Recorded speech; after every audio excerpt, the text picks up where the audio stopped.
এ তোরা কি ডারে আমার খেতে টমেটো চুরি করবে আইসিস? আজকে তোর আমি বাড়িয়ে মেরে ফেলা দেবো।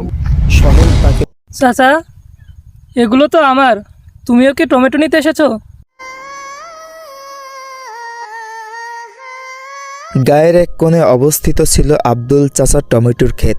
ছোট্ট এই ক্ষেতে ছিল তার বহু যত্ন আর পরিশ্রমের ছাপ। প্রতিটি লতাপাতা, প্রতিটি ফল যেন তার সন্তানের মতো। কিন্তু সেই সন্তানের মতো আদরের টমেটোগুলো প্রায় রাতেই চুরি হয়ে যেত। আব্দুল চাচা গায়ের লোকদের জানালেও কেউ তার সমস্যার প্রতি যথেষ্ট গুরুত্ব দেয়নি, বরং কেউ কেউ হাসাহাসি করত আর বলতো, চাচা তো টমেটোর ক্ষেত কি পাহারা দেওয়া লাগবে নাকি? বাকি কি কইতে শুনছো চাচা? পাহারাকে দেওয়া লাগবে, তাহলে কইও বুঝছো? তবে চাচার মনে ব্যাপারটা বড় হয়ে দেখা দিয়েছিল। তার মনে হচ্ছিল এই চুরি কেবল তার অর্থনৈতিক ক্ষতিই নয়, এটি তার পরিশ্রম আর গর্বের প্রতি আঘাত করছিল। অবশেষে তিনি নিজেই ক্ষেত পাহারা দেওয়ার সিদ্ধান্ত নিলেন। এক রাতে তিনি লাঠি নিয়ে ক্ষেতের পাশে বসে রইলেন। রাতটি ছিল নিস্তব্ধ আর জ্যোৎস্নাময়। কেবল ঝিঝি পোকার শব্দ আর দূর থেকে আসা কুকুরের ডাক শুনতে পাওয়া যাচ্ছিল।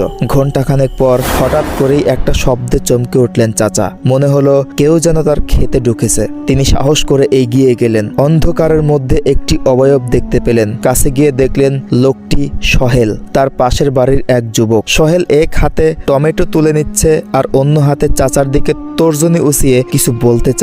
চাচা রেগে চিৎকার করে উঠতেই, রে তুই আমারই খেতে দাঁড়া আমার টমেটো চুরি করে খাচ্ছিস, আবার আমার দিকে হাত তুলে আঙুল লাচাচ্ছিস, আজকে তোর আমি বাড়িয়ে মেরে ফেলা দেবো।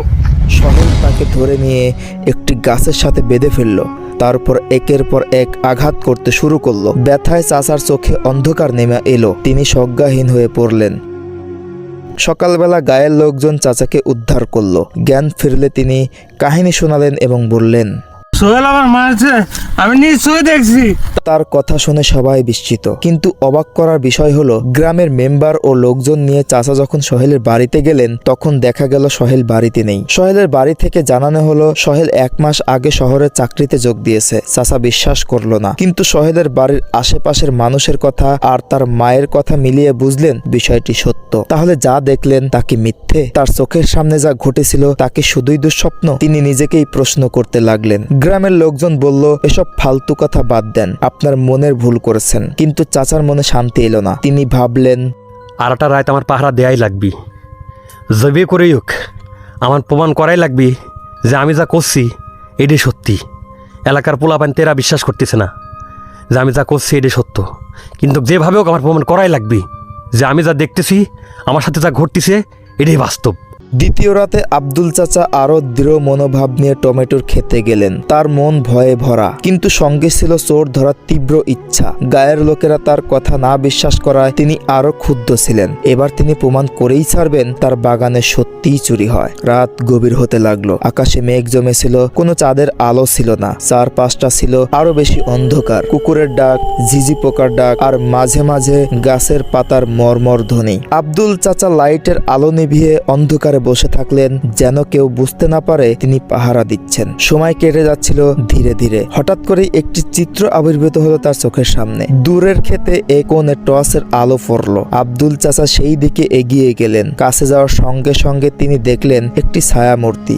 এবার তিনি স্পষ্ট দেখলেন ছায়ামূর্তিটি তাদের গ্রামের এক যুবক। কিন্তু যে বিষয়টি তাকে হতবাক করে দিল, সেই বিষয়টি হলো ছেলেটি আর কেউ নয়, বরং মাস 6 আগে যে আত্মহত্যা করেছিল। ছেলেটির গলায় একটি দড়ি বাঁধা, কিন্তু সে হাসি মুখে টমেটো তুলছে। আব্দুল চাচার শরীর কাঁপতে শুরু করলো। ভয়ে পা জমে গেল, কিন্তু সাহস করে তিনি তার দিকে এগিয়ে গেলেন। কাছে যেতে না যেতেই ছেলেটি তার দিকে ঘুরে তাকালো। চাচার বুকের রক্ত যেন জমে গেল। মৃত সেই ছেলেটির চোখের চাহনি অস্বাভাবিক। মুখে ছিল এক ধরনের শীতল অথচ ভয়ানক হাসি। সে হঠাৎ করেই বলে উঠল, চাচা, এগুলো তো আমার, তুমিও কি টমেটো নিতে এসেছো?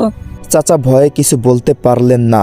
ছেলেটি তার দিকে ধীরে ধীরে এগিয়ে আসছিল। তার পা পেছনে নিয়ে যেতে চাইলেও তা যেন এক জায়গায় আটকে গেল। কণ্ঠ দিয়ে কোনো শব্দ বের হলো না। এক সময় চাচা অনুভব করলেন তার মাথা ঘুরছে। তারপর তিনি অজ্ঞান হয়ে পড়ে গেলেন। সকালবেলা গ্রামবাসী চাচাকে অচেতন অবস্থায় ক্ষেত থেকে উদ্ধার করলো। জ্ঞান ফিরতেই তিনি তাদেরকে ঘটনাটি শোনালেন। তবে এবারও কেউ তার কথা বিশ্বাস করলো না। সেখান থেকে একজন বলল, চাচা, তোমার মাথায় মনে হয় ভূত চাপছে। এগুলা তোমার মনের ভুল। চাচা, মৃত লোকেরা কোনো সময় ফেরত আসে না। চাচা যতই বোঝানোর চেষ্টা করলেন ততই গায়ের লোকেরা তাকে নিয়ে ঠাট্টা করতে লাগলো। এদিকে চাচার মনে কিন্তু দৃঢ় বিশ্বাস, তিনি যা দেখেছেন তা অবশ্যই সত্য। তিনি স্থির করলেন এবার আরেকটা চেষ্টা করবেন। এবার তিনি খেতে শুধু পাহারা দেবেন না, সেই ছায়ামূর্তিটির রহস্য সমাধান করবেন। কিন্তু তার মনে ভয় কাজ করছিল, এবার তার কি হবে। তৃতীয় রাত ছিল আরো বেশি অন্ধকার, আর আব্দুল চাচার মনে ভয় আর আগ্রহের এক অদ্ভুত সংমিশ্রণ। আগের রাতের অভিজ্ঞতা তাকে নাড়া দিয়ে যাচ্ছিল, কিন্তু তিনি এবারও হার মানতে রাজি নন। সত্য উদ্ঘাটন করার জন্য চাচা সব ধরনের প্রস্তুতি নিয়ে বাগানে এলেন। লাঠি আর টর্চ লাইটও সাথেই ছিল। তার মনে দৃঢ় বিশ্বাস, আজ রাতে যা ঘটবে তার সত্যতা তিনি সবার সামনে প্রমাণ করবেন। রাত গভীর হলো। ক্ষেতের প্রতিটি কোণে তিনি নজর রাখতে লাগলেন। চারপাশে ছিল এক অদ্ভুত নিস্তব্ধতা। কোনো কুকুরের ডাক বা ঝিঝি পোকার শব্দও সেদিন শোনা যাচ্ছিল না। এমন নীরবতা চাচার মনে আরো বেশি অস্বস্তি তৈরি করলো। রাতের গভীরতায় চারপাশ যেন আরো ভয়াবহ হয়ে উঠল। হঠাৎ বাগানের এক কোণ থেকে একটি শব্দ ভেসে এলো। শব্দটা ছিল পাতার মশমশানি। চাচা চট করে টর্চ লাইটটি চালালেন। আলো ফেলতেই দেখতে পেলেন একটি ছায়ামূর্তি এবং তার সাথে আরো দুইটি ছায়ামূর্তি। চাচা থমকে গেলেন। মনে হলো তার হৃদস্পন্দন বন্ধ হয়ে যাবে। ছায়াগুলো হাসছিল এক অস্বাভাবিক কণ্ঠে। চাচা সাহস করে এক পা এগুলেন। তিনি চিৎকার করে বললেন, এ তোরা কি ডারে আমার খেতে টমেটো চুরি করবে রাইছিস? চাচা ভয় কাটিয়ে টর্চ লাইটের আলো ফেলে এগিয়ে গেলেন। তখনই ঘটল একটি ভীতিকর ঘটনা। হঠাৎ করে একটি ছায়া তার দিকে ছুটে এলো। চাচা পেছাতে চেষ্টা করলেন, কিন্তু তার পা যেন মাটিতে আটকে গেল। বাকি ছায়াগুলো একসঙ্গে অদৃশ্য হয়ে গেল। মুহূর্তের মধ্যে চাচার চারপাশে এক ঘন কালো অন্ধকার নেমে এলো। তিনি অনুভব করলেন তার দম যেন বন্ধ হয়ে আসছে। তার শরীর জমে গেল, আর এক সময় তিনি মাটিতে পড়ে গেলেন। তৎক্ষণাৎ তিনি দেরি না করে দৌড়ে বাড়িতে ফিরে গেলেন। পরের দিন তিনি এলাকার করিম সাহেবকে এই সমস্ত কয়েকদিনের সম্পূর্ণ ঘটনা খুলে বললেন। সমস্ত ঘটনা শুনে করিম সাহেব যা বলল তা শোনার জন্য চাচা মোটেই প্রস্তুত ছিল না। করিম সাহেব বলল, চাচা, তুমি যা যা দেখছো সবই হয়তো সত্য, কিন্তু যাদেরকে দেখেছো সেগুলো হয়তো সত্য না। কারণ আগের দিন যাকে দেখেছো সে তো ঢাকায় চাকরি করে, সে কিভাবে তোমার ক্ষেতের টমেটো চুরি করবে? আর কি বললাম, পরের দিন যাকে দেখছো সে তো আত্মহত্যা করছে। আর চাচা, তুমি তো ভালো করেই জানো মৃত মানুষ কখনো কিন্তু ফিরে আসে না। তুমি যাদের দেখেছো তারা হলো জিন জাতি। তারাই বিভিন্ন রূপ ধারণ করে তোমাকে বিপদে ফেলেছে। আর তারা হয়তো দুষ্ট প্রকৃতি জিন, সেই জন্য তোমার ক্ষেতের ফসলরা নষ্ট করতেছে। তুমি এক কাজ করো, ভালো কোনো হুজুর ডেকে এনে পুরা ক্ষেতের জায়গাটা বন্ধ করে দাও। আশা করি এই ধরনের উৎপাত তোমাকে আর সহ্য করা লাগবে না, সবকিছু স্বাভাবিক হয়ে যাবে। বুঝতে পারছো? চলো। চাচা তাই করলেন। একজন হুজুর ডেকে এনে তার জমিটি বন্ধ করে নিলেন। এই ঘটনার পর থেকে চাচা আর রাতে কোনোদিন পাহারা দিতে যাননি, কারণ এরপর থেকে তার জমির ফসল আর নষ্ট হয়নি।